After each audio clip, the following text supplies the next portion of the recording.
Hello friends, welcome to my YouTube channel. आज हम लोग इस वीडियो में पढ़ेंगे एमए फर्स्ट सेमेस्टर हिस्टोग्राफी में टॉपिक इतिहास का अन्य विषयों से संबंध। तो इंट्रोडक्शन पढ़ते हैं पहले।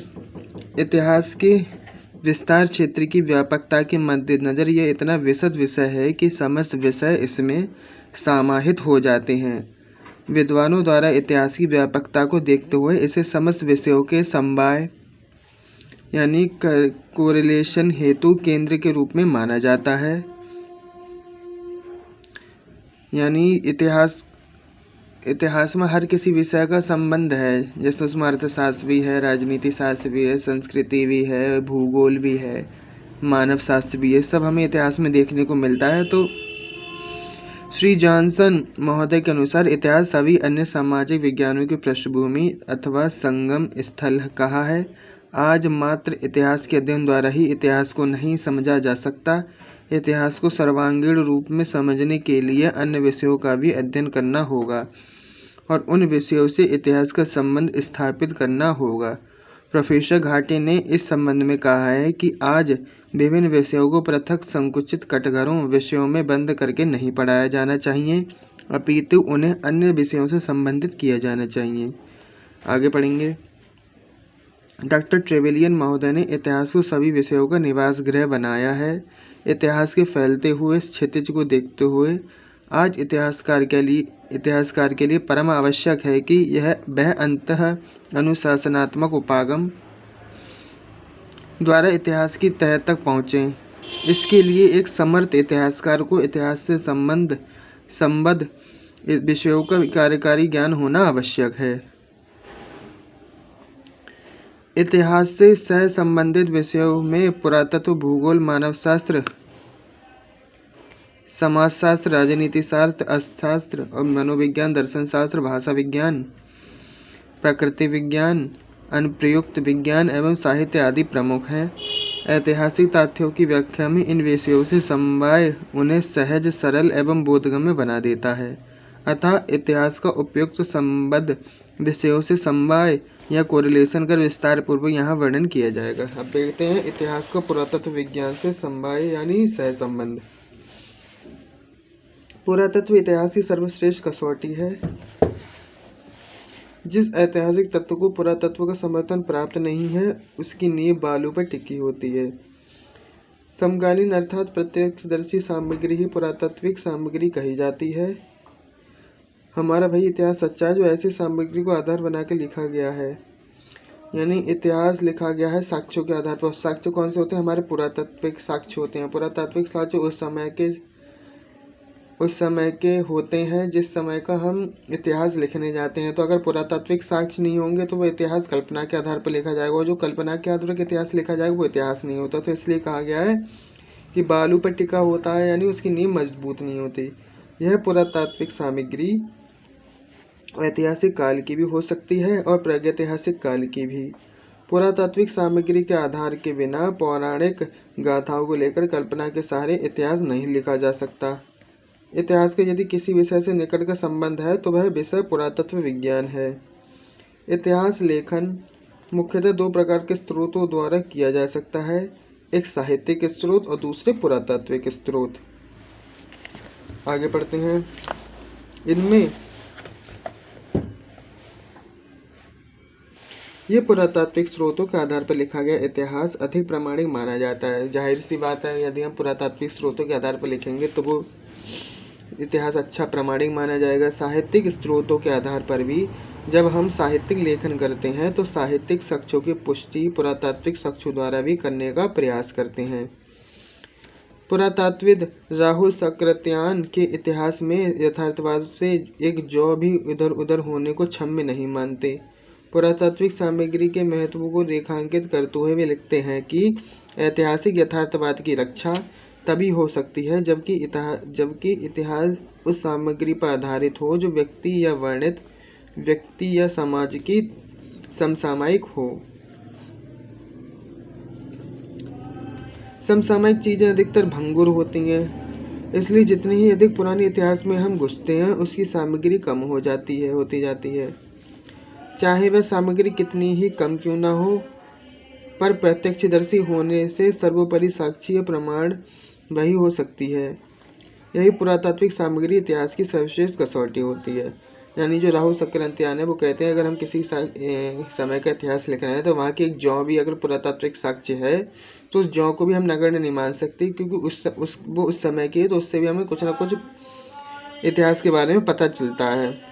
और जो चीज़ें वो भंगुर होती हैं, यानी जैसे ख़त्म होती जाती है, तो जितना हम पुराना साक्ष्य देखेंगे उतना वो कम होता जाएगा, क्योंकि उसकी चीज़ें हमें मिलेंगी नहीं बहुत पुराने साक्ष्य की, बहुत पुराने इतिहास की। जिस देश का इतिहास जितना पुराना होता है उसकी पुरातात्विक सामग्री भी उतनी ही अधिक तथा प्रचुर परिणाम में प्राप्त होनी चाहिए।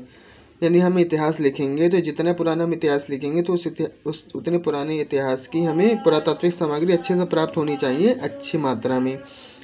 सिंधु उपत्यका यानी सिंधु घाटी सभ्यता की सांस्कृतिक निधियों के उद्घाटन ने हमारे इतिहास को एकाएक 5000 वर्ष पहले पहुंचा दिया।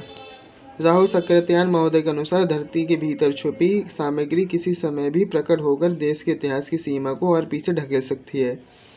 यानी जब सिंधु घाटी सभ्यता की हमारे देश में खोज हुई तो उसने हमें 5000 वर्ष पहले पहुंचा दी। यानी हमारा इतिहास 5000 वर्ष पहले से शुरू हो गया, हमें पहुंचा दिया। और आज यदि कहीं खुदाई हो रही है तो हमें उससे भी पुरानी ज़्यादा चीज़ें मिल सकती है, तो हमारा इतिहास उससे भी और अधिक पुराना माना जा सकेगा।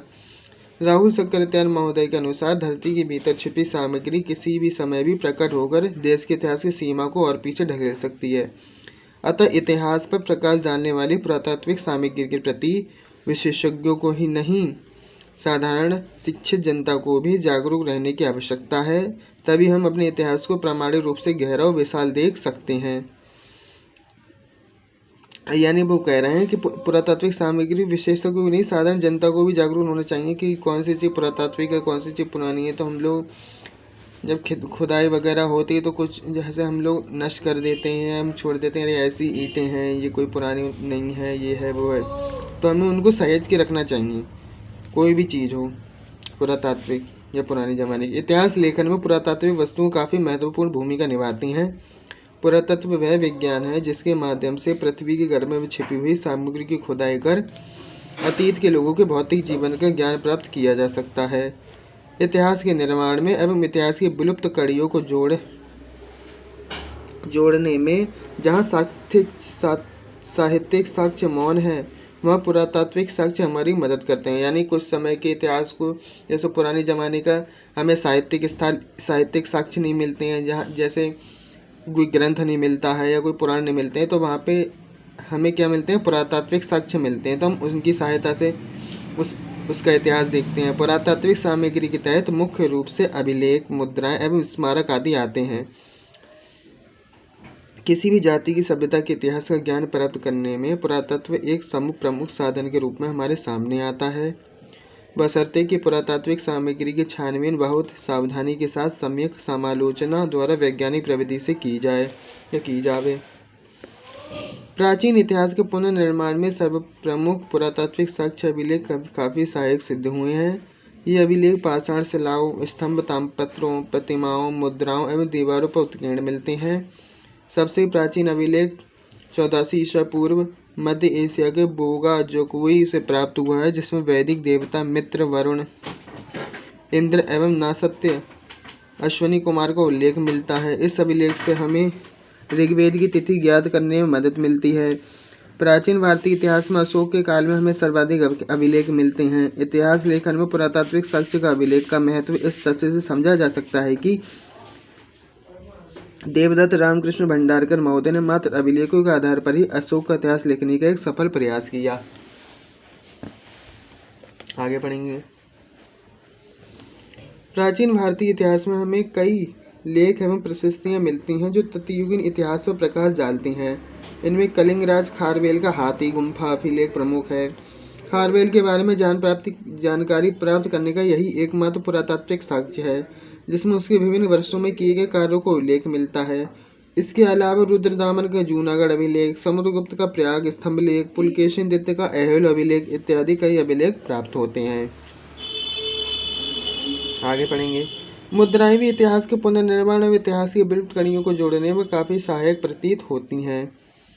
सिक्कों पर लेख भी मिलते हैं। साधारणतः 206 ईसा पूर्व से लेकर 300 ईस्वी तक के प्राचीन भारतीय इतिहास के अध्ययन का एकमात्र प्रमुख स्रोत मुद्राओं को ही माना जाता है। मुद्राओं पर उत्कीर्ण तिथियां एवं राजाओं के नाम इतिहास में कलाक्रम के निर्धारण में महत्वपूर्ण भूमिका निभाते हैं।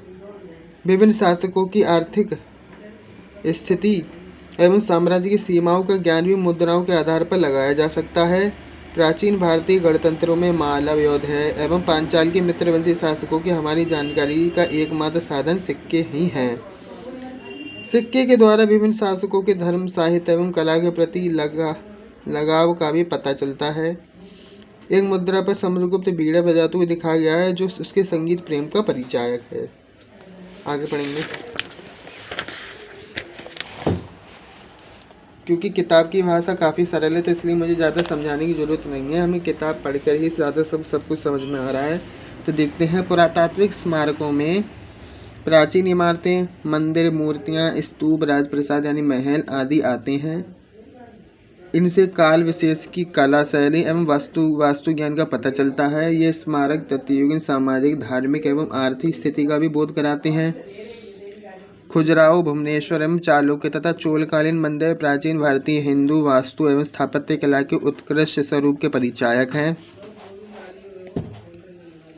उक्त विभिन्न पुरातात्विक साक्ष्यों को जोड़कर देखने पर इतिहास की यह सही तस्वीर हमारे सामने प्रस्तुत होती है। राहुल सकृत्यान के अनुसार बिखरे हुए पुरातात्विक ठीकरे अगर अलग देखने पर वह अपनी कहानी नहीं बतला सकते। उनके मुंह से पूरी कहानी तभी सुनी जा सकती है जबकि वह जोड़ दिए जाएं। इतिहास के यह ठीकरे बर्तनों के ठीकरे भी हैं। आदमी के हाथ से कटे गढ़े ईंट और पत्थर जो और भी अधिक महत्व रखते हैं। शिलालेख, ताम्रलेख और सिक्कों के बारे में तो कहना ही क्या। यानी उस समय के हाथ से कटे गढ़े ईंट और पत्थर भी इतने महत्वपूर्ण हैं। अगर शिलालेख, ताम्रलेख, सिक्के मिल जाएं तो और ज़्यादा बड़ी बात हो जाती है। देखेंगे आगे। इस प्रकार हम देखते हैं कि पुरातात्विक वस्तुएं इतिहास जानने का सर्वश्रेष्ठ साधन है, परंतु इसके लिए वैज्ञानिक प्रविधि से ये देखना होता है कि वह पुरातात्विक वस्तु किस काल की है। पुरातात्विक विदों द्वारा प्रतिपादित काल निर्णय के स्तरीकरण सिद्धांत के द्वारा उस वस्तु की प्राचीनता का पता चलता है। पीटरीवर्स महोदय ने पुरातत्व स्तरीकरण के वैज्ञानिक अध्ययन एवं विवेचना की मिस्र में नींव डाली थी। भारत में पुरातत्व के स्तरीकरण के सिद्धांत को प्रतिष्ठित करने का श्रेय मार्टिमर वेलर महोदय को जाता है। स्तरीकरण के सिद्धांत के अनुसार यदि कोई भूगर्भिक उथल पुथल नहीं हुआ है तो सबसे निचले स्तर से प्राप्त पुरावशेष प्राचीनतम एवं सबसे ऊपर के स्तर से प्राप्त होने वाले पुरावशेष नवीनतम होंगे। स्तरीकरण के सिद्धांत के अलावा अन्योन्याश्रय, कालक्रम के सिद्धांत, कालानुक्रम के सिद्धांत द्वारा भी पुरातात्विक अवशेषों का काल निर्धारित किया जा सकता है। अन्योन्याश्रय कालानुक्रम के महत्व की ओर पुरातत्ववेत्ताओं का ध्यान आकर्षित करने का श्रेय मिस्र के फिलंडर्स पैरी महोदय को जाता है। जयनारायण पांडे के अनुसार जब अज्ञात पुरावशेषों, स्तरों, सांस्कृतिक कालों, पुरास्थलों का कालक्रम किसी ज्ञात पुरावशेषों या पुरावशेषों के आधार पर निर्धारित किया जाता है तो उसे अन्योन्याश्रय कालानुक्रम कहा जाता है।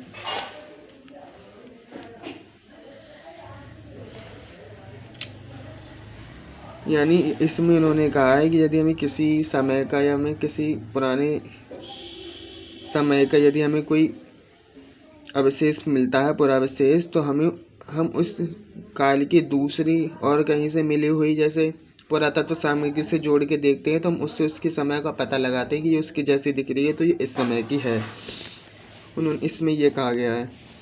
इस प्रकार हम देखते हैं कि इतिहास विषय को वैज्ञानिक विधाओं से परिष्कृत करने का श्रेय पुरातत्व विषय को जाता है। भारत में 1852 में पुरातत्व विभाग की स्थापना का श्रेय पाश्चात्य विद्वानों को जाता है। कनिंघम महोदय ने पुरातत्व के क्षेत्र में उल्लेखनीय कार्य करते हुए आर्कियोलॉजिकल सर्वे रिपोर्ट्स 23 भागों में प्रकाशित की। पाश्चात्य विद्वानों से प्रेरणा लेकर भारतीय विद्वानों सर अखिलदास बनर्जी, दयाराम साहनी एवं माधव स्वरूप वत्स आदि ने भी भारतीय पुरातत्व को समृद्ध करने में योगदान दिया। प्रोफेसर लोटी सिंह गौतम के अनुसार इन्हीं पुरातत्ववेत्ताओं के परिश्रम से भारतीय इतिहास में इतिहास तत्व आया। जो लोग पहले भारतीयों के प्राचीन पुरुषों को असभ्य शेष अवस्था में मानते थे, वे भी ऐतिहासिक तथ्यों के आगे नतमस्तक हो गए। निष्कर्षतः हम कह सकते हैं कि इतिहास को वैज्ञानिक विधा से परिष्कृत करने के साथ साथ यथार्थता का सुदृढ़ आधार प्रदान करने में एक विषय के रूप में पुरातत्व का योगदान उल्लेखनीय है। तो आज हम लोगों ने पढ़ा पुरातत्व, इतिहास का पुरातत्व से विज्ञान से समवाय यानी सहसंबंध, जो कि इतिहास में परीक्षा की दृष्टि से काफ़ी महत्वपूर्ण प्रश्न है, जो कि कई बार पूछा जाता है। तो आज की वीडियो हम लोग यही समाप्त करेंगे। चैनल को सब्सक्राइब, वीडियो को लाइक करें, जिस किसी को इसकी वीडियो की आवश्यकता है उसकी इसकी लिंक शेयर करें। धन्यवाद।